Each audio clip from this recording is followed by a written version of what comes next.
There is going to be what? A demonstration, 26th of July. Ghanaians here and Ghanaians around the world, please get involved. A demonstration on the 26th of July. Get involved. Don't stay at home. In the coming days, now we need to position whether or not, if you're for owners of houses, what you have to do. My Igbo people, how many times I call you? I don't call you reach 3 times. Only 2 I will call you. No say I don't want you. No say I don't want you, my Igbo people. This one I want it to you people, but not be me they want you. If you try any young festival, if you oh but you see what you don't go cause. Where everybody they go, people don't they go Ghana since Ghana don't be Ghana. Nobody hear about them. Nobody. But one person shop belle food because say you buy one share, we fine. Because say you buy one share, the share can't possess you. You can't call yourself king. So you see I'm now. See what we they deal with for us. Now what did they take our eyes see that oh? When we they shout, when are they shout, they vein there on my neck. People will say are they crazy. Say Ghanaians are they crazy too? Are Ghanaians crazy? Finland, you say Finland, don't know what they do. Finland, most say now what they want starts for Finland with that right then. So we don't want saying a content creator now. This one saying no be king again. He's saying a shift in be now. I've been a leader. He's saying a leader. That's what they do. Once they are going to play the story card. This man built 366 houses in Ghana. Half of Ghana now you get them. Is a Igbo king of Igbo for Ghana. They say they don't arrest him. May they leave our Nigerian man or Igbo man. May come our town. We go sell land for him. We go give him a title. Na rich man, Igbo kwenu, hey, na businessman. In wife, na Ghanaian. In children, na Ghanaian. He marry Ghanaian. He get out for Ghanaian. He build everything. See, if you say you dey your Nigeria, they go pursue you. Hello Ghanaians. I think the youth president here. Sir, yeah, I also our man mo ya nte ho ase na yempanyfo aka mo atum na omo enye ho hwe emfa ho na afi injection sakase e na omo e provide de babontin no. Me pesa me ka asem we kire Yowura Asana Yarega. Yowura Asana Yarega. Me salutu. E me ka se mo ani adwuma. Dia e wo asate a wo ye no. E ka se na me ensure on to condemn. Na me ma 45 years e ka ho fie ho.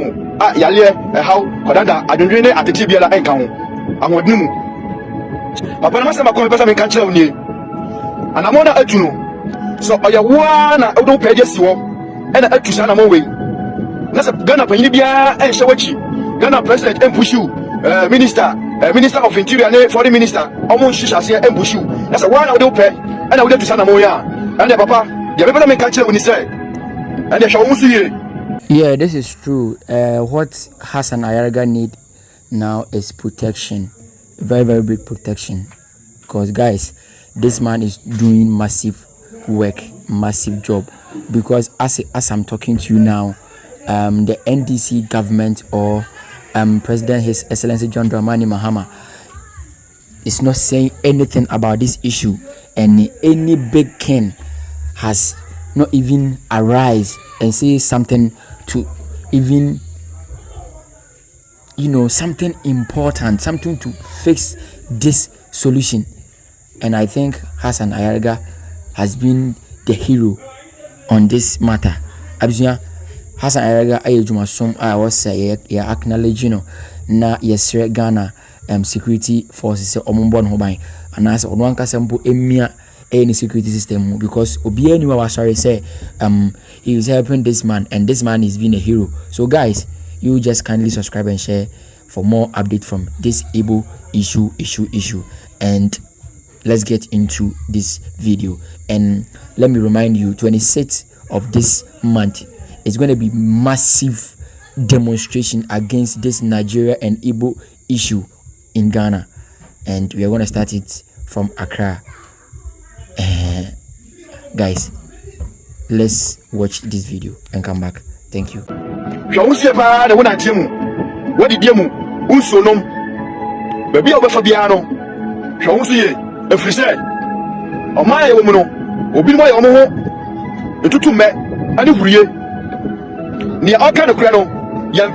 na mo no de o ka bone ana so odi bone achi no ana na o mo pe papa wana mo hutu no citizens na yen say ya ne age ho na yese ya tawo chi se na wota ya chi no ya maka chawo se hwo so ye ana wana mo tuto ba bia obefo bia no hwo so ye yo o to so bia no Ghana fo amutie me ma ya fo sa de we se aya agudie ya ekoso se sia no enye agudie ya se se ansana man ka so wesi ni trase no no one de asase akachire no na asem kese so we so obesia Ghana flag ensi so anase frank ka ayeden ensi so me ma omafo ina tiati ni bi o se sa ekoko baya obi no tie o aka o musem se ye ka se Nigeria fo no kwa e be afete ye economy no masa ateksa munni mi de mo kae e na emfa wo dan ho se afa wo dan ho a aka ba hu se ne ye ka no e wom o se ye ma mo ko why so ba ti obi mamu na wo de mra sha wo nsa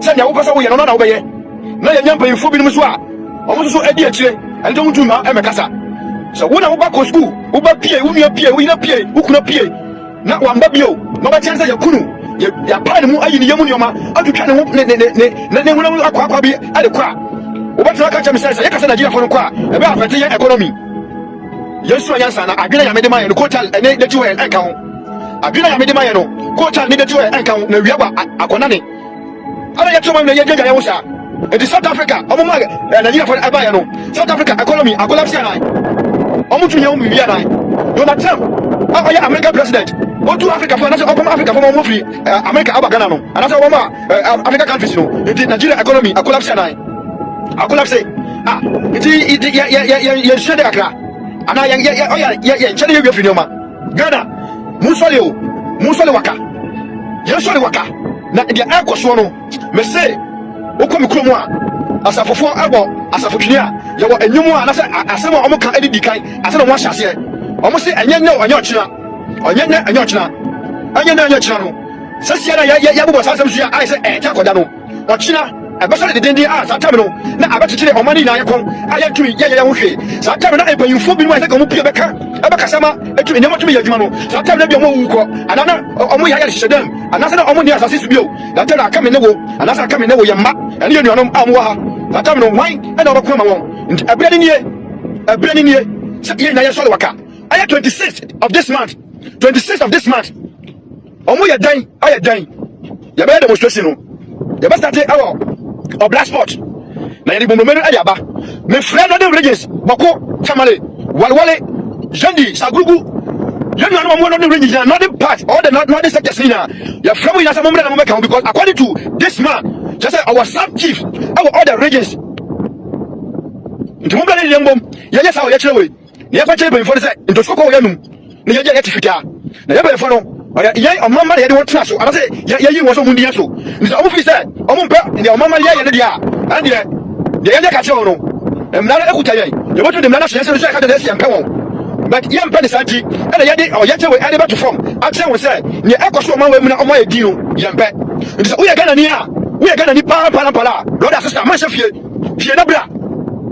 na bra at least last week Saturday o na kiflo ya kokoso ya kosa emaba ene nyina mofe ade so eja no e buru se to na 26 de eja be so 26 eja no e be so badumba na be tasma maka we ase oba badumba na be tasma ya maka e kasa kono ya be buo ena mabuo no edu ya kana nia so wo hefo ya capital city aye Accra aditino sa Accra for aye bibia na so ya ya kuma omani hina me pato obia fa no hunjim na ya nko ya kokopa na ya nikonim na ya njai se ya ma Nigeria fo ina kwa na ya Ghana economy ebe collapse Nigeria fo wasa so wa Ghana sai ya wonu Igbo wom ya sai wonu Igbo wom ana tabo ya mutipo nko so ya asebo wa kwa disika papo wa disika ya fa say so wa mamba ifo disika ya fa ya ne yes ya pe so be fly disiko so mun disiko ya fa ho say land wato so ontoyo ya fa ho say kingdom no besio so ya fa ho ya dey say onko interior minister and the minister of foreign affairs me pa mo cho so mo chisa video ya mo fa tag wo mame say sanko fo we say to trust fo we omo say omo nyo ya mo ye no mayem no ya pe and say omo pese ya fa mo na shey sem ne ya dia ya pese ya dia ya be ye efiri say ya shesa de we ase ya Ghana for o masa te ekumo mu bai fo mu ka hwe obi a fo na ba kum Ghana ni yesi ya deport no ara no oya better than us and I ya de mena ba shele sem o ya de mena ba shele sem ndi se mo me kasa bi a kire mo me yi insem ya no a papa no sem pa ne na no mo ya e bai fo mu di o ma we so mu push you to the world na ya be bounce back to you. You are pushing us to the world and we will bounce it back to you. Nigeria for say yeah politicians there. Yeah, Biblia, yeah, politicians all because Omo Tramuka and Omo billionaires Omo take over Ghana. In the end now, Omo take over. In the other no more. Some people concerning citizens, yes, I am simple and tetia. Madam say, But then for the council to say that they didn't even know about you, the king cannot unilaterally decide that I want to give somebody 50 acres of land. But that is his internal issues. I'm not from there. Okay. We are not from there. So that is his internal issues. So when we are dealing with him, we are dealing with him. Normally when we go there, sometimes people are there with him because they're king. By and by, he's not a human being. He's sent with us to go and show the land. It's a human being. But I don't know how he was running the council. So if the council has come up now to say, okay, like right now, the king that is there now was not him. The time he was there, it's a different person altogether. So, you know, it's not every conversation that you have that maybe a family member might be there or something like that time. Or it depends. Did this issue only come up recently or it's been boiling for a while now? Recently. Yeah, I was surprised.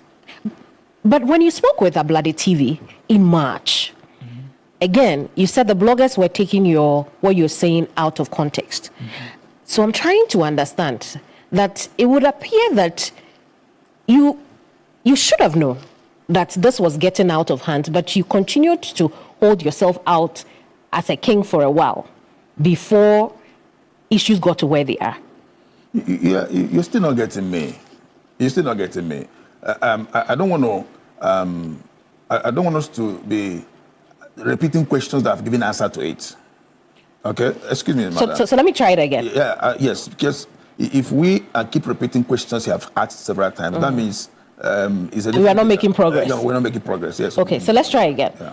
What I'm saying is that in March, if you say it happened recently, and I'm pointing to the fact that you had an interview which was published on March 2nd. Now, in this interview with the blogger, there seemed to have been you raising that issue again, that bloggers are misconstruing what you're saying. So it is not true when you tell me that it only started recently. This is something that had been boiling for a while and you ignored. That's not the issue. That's not the issue. The issue is very simple. 3 weeks ago, before I traveled to Abuja,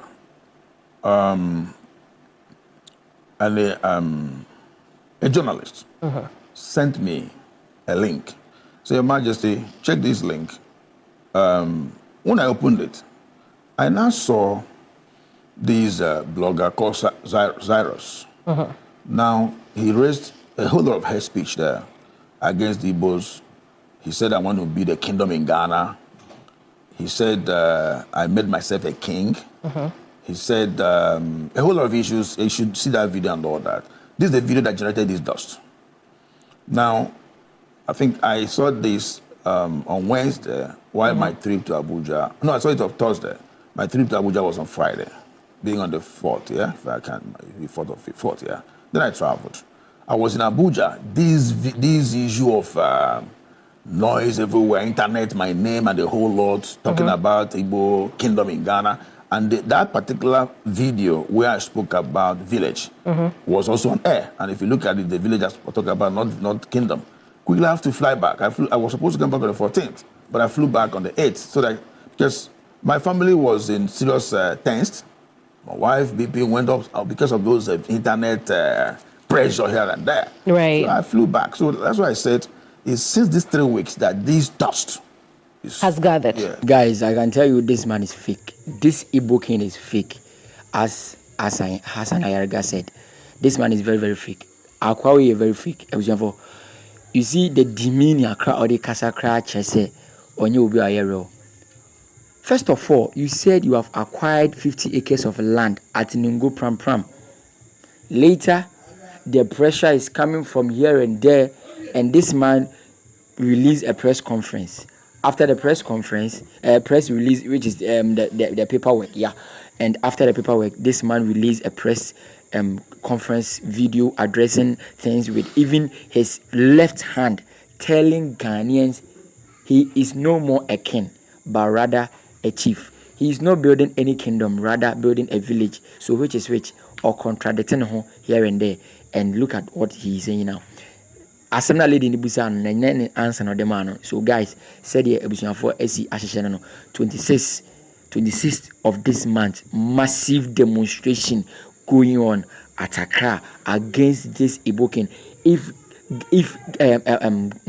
our leaders are stopping us from Kumasi 19th, blah blah blah, a whole lot. Mahama is in Kumasi, KGTF phase 2, so the security are there with him. I don't know what the security are. So many, security is a name so almost said denti something is fishy about this, whole thing. So what we are trying to say is 26th will be enjoying a demonstration. Ghana for me, sorry, na young kone NG my free say yananum ebekon ye edge or man edisi one. Yeah, ma team for medan kwa na sebi nkwa no medan team for ebe kakra no. These people will enter our parliament and claiming lands and claiming positions. Ombaba kache is omo Ghana for, and no wonder these people, some of them have Ghana card. So we must rise and fight against these Igbo people. Here is SUDO TV. Please kindly subscribe, share, and like for more updates like this. For this Igbo King issue, we are going to drop it back to back for you guys to see what is going on the grounds, and every secret that is going on, I'm going to bring it to you here on SUDO TV. Please kindly subscribe and share for more updates like this. Igbos must go. Ghana must stay and stay with our resources, not foreigners will claim our lands, our goods and money. The properties belongs to Ghanaians and we have the control over everything. So guys, I don't know, this is what it is. We and the megada am the bell. But my subscription and like enables on Kunungonya Kakraka. Ibukini, Opompo, I was uncle, said here out of 4 air cano. Hassan Ayergadi Uhia backup security backup was a mobile home by any Sadia Ghana for Edombe Haramawan. And as I'm talking to you now, I know say many of NDC, both MPP or because of say we are taking things from far, yeah, cramp reports. Some of the reporters and presenters and bloggers and bloggers say, oh, mine cry Emsoni booking was not that or Mamba. He's being a good citizen because we be me sorry yes or against this man, and Hassan Ayerga needs high five. So guys, subscribe and share for more updates like this. Bye bye.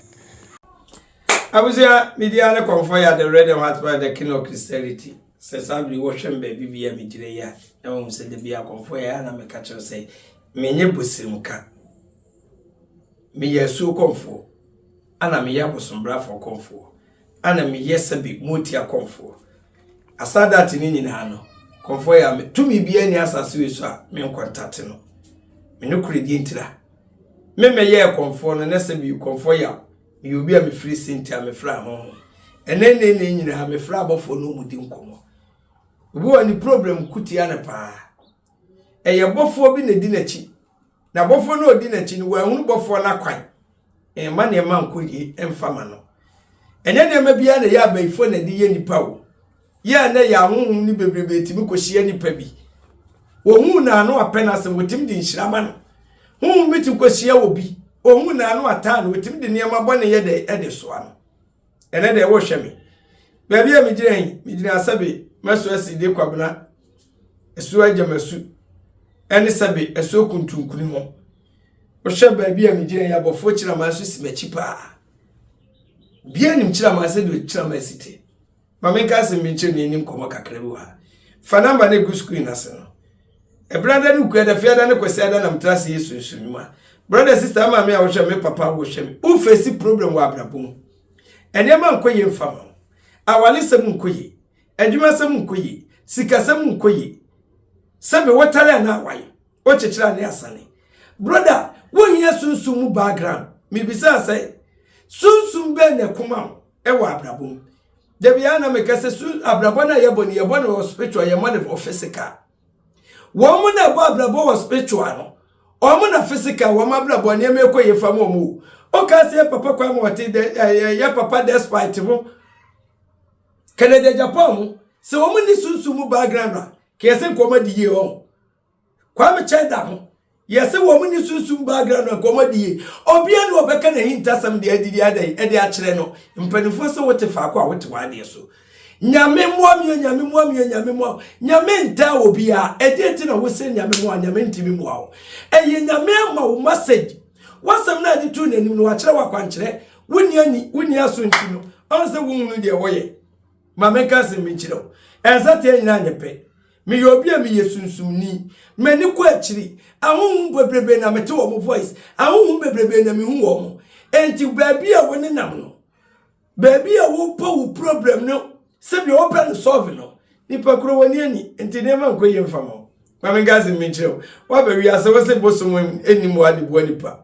Bosom bo nipa na se bo asai na bra. Wa na ka kyerɛ wo. Eya Kristofo atoro ne adada. Kontompo ana ye de adada mo. Eti muhunu konfo a muhunu se konfo ya atanta de ma menka se bi nkyerɛ. Entuma agokora no eto de hia ma ade so ye aduane di. Enti bosom wanya atanta de wate. U problem na wona mu no. O face problem wa wale semu a family number ne frɛ me. Ebia na was spiritual marriage. Spiritual marriage no ya wade ada ne ho adi a woda oba ba yi ne ho adi di akyerɛ wo. Ane ya wade woda o ma yi ne ho adi nya de enkyerɛ wo.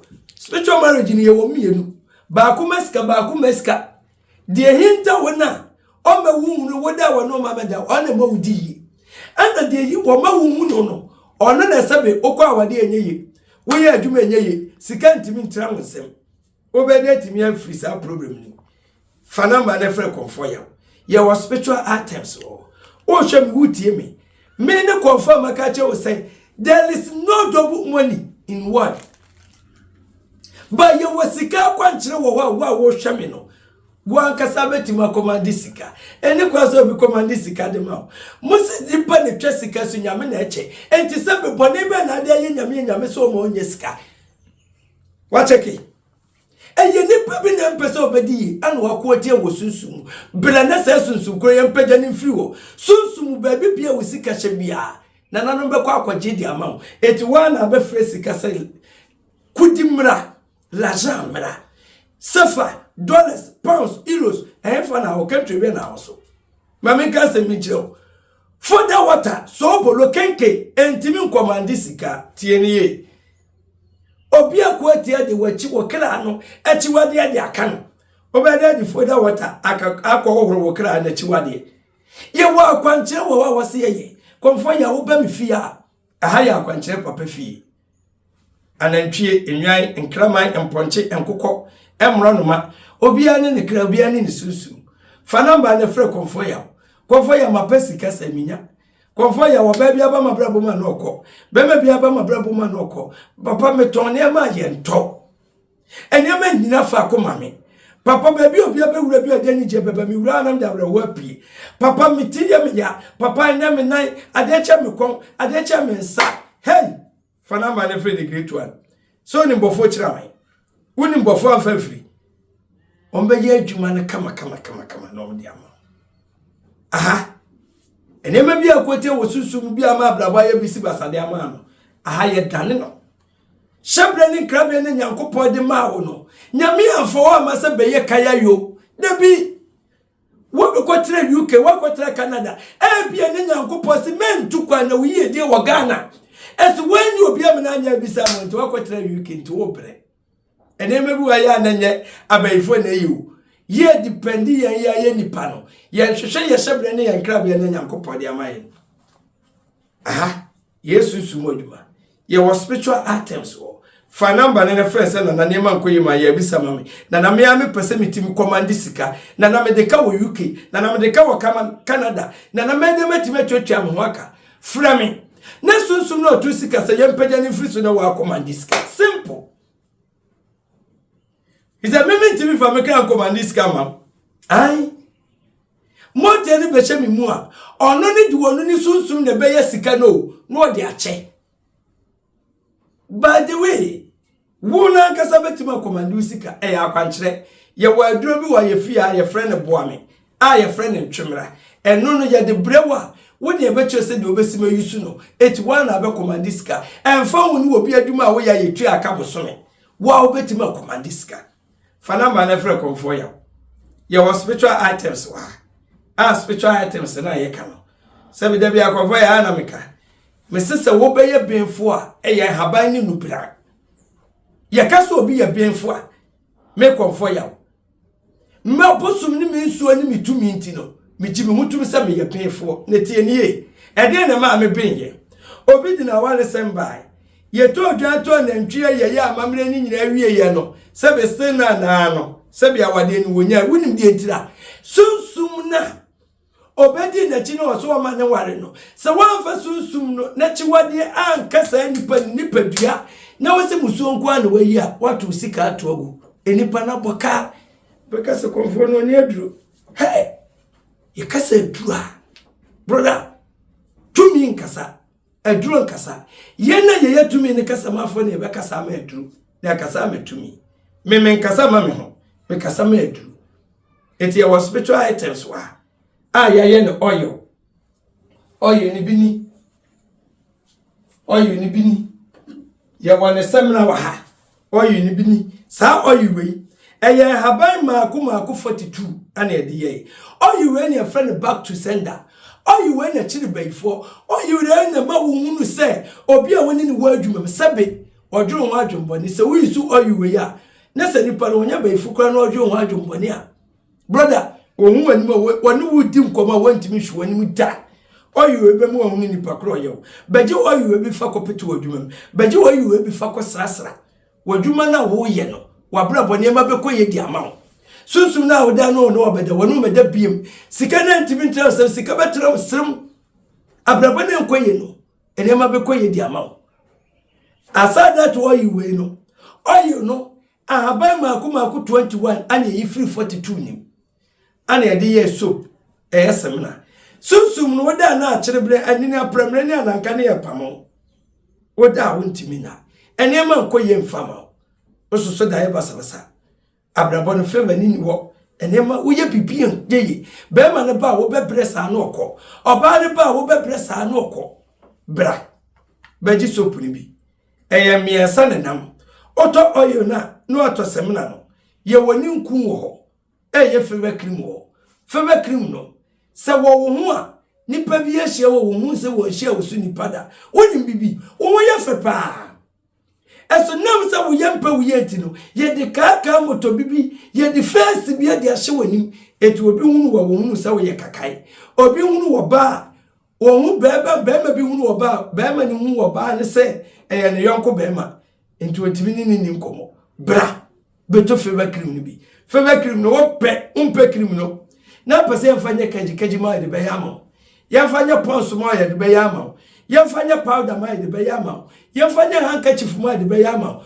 woni wo nipa no edi nkomo nyina no na de hanki no e fa woni kaji na wabo nipa ni din di ato e dada powder na wabo nipa ni din di asra woni dada sabi nku na wabo nipa ni din di asra woni dada woni nipa ne ka asem na se ne kra mo du ti se de ya ana me kra bibia ni mi hu what was within seconds was me kra ma me hwe obisika bi wo ho me de ato ama ma me fama he bra ni amwo na di yese wo ma yese nkwan ni yese ya yeto obi yese nkwan pa so oni to oni hips esesebe wo protocol bra ni mo sunsumu protocol ne mpie physical ba bia be wura bia wodi nhyira ni yeje ebe free wo konfo ya mesaya de ya David say cancer, kidney, diabetes, hepatitis B, stroke, sebe, obabi numonsa,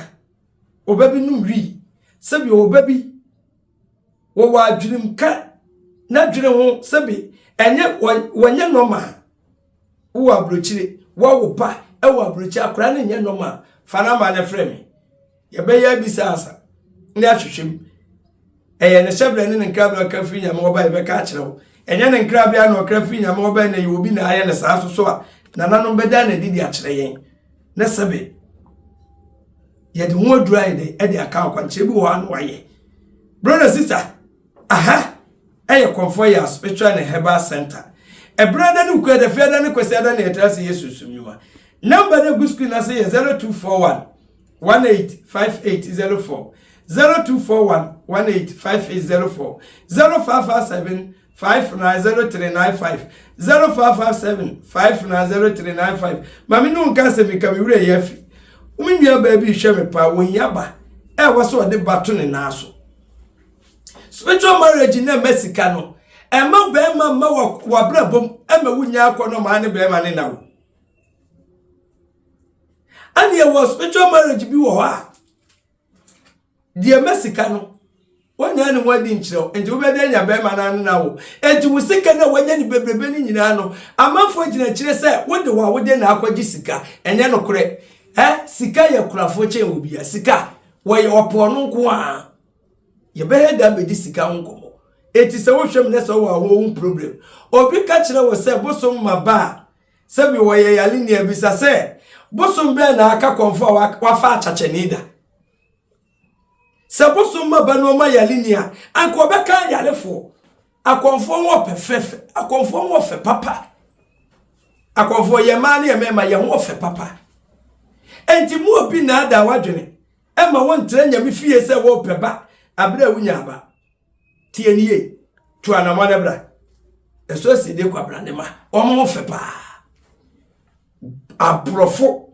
atenten gramu ene wuhuna Sebe omo chen ahemfo fanamba ne guski na se ne fremi wona wo hwe me ne wa wo timi wunya chinifo afremi wunya chinifo meto me spiritual items ni bi wunya chinifo me sesai meto me spiritual items ni bi ba wo ya chinifo abrabeto bi ne kohwe see and believe yesi do ani behunu ana abedi hu adase konfoya spiritual and herbal center minimi nso ni mabosom honhom ni de timi ya na mabeka nyam na wo tumi no bi yetumi ne ka samafo etimu na mokase konfo ya kasa do ase wo kyerese wo ne wo tumi mini tumi na djuma wo timi fa me so ye ana mba mbebo hu dawuru enti se wo se mini tumi a bra wo da wo hweme bra na bra be so ye de ehwe ya bia ya project wo wade so na so no wa fa ama ye ntimi nsu ye wotu fia mi ntimi nsu ye ma dem wo de begira manim ko ade a mesie ama hukuma ye de adwo o so be cha kwa hukuma sa so ma so nkwata santima mpuru de ye kuna na na kora du ya do ye kora hene na so si de kwabra na mutu a edim djuma e brada ne ukuada fiada ne kosiada ana ye trust yesus ma fada ma ne frame mi ne nsem ne pe ye be se hia epia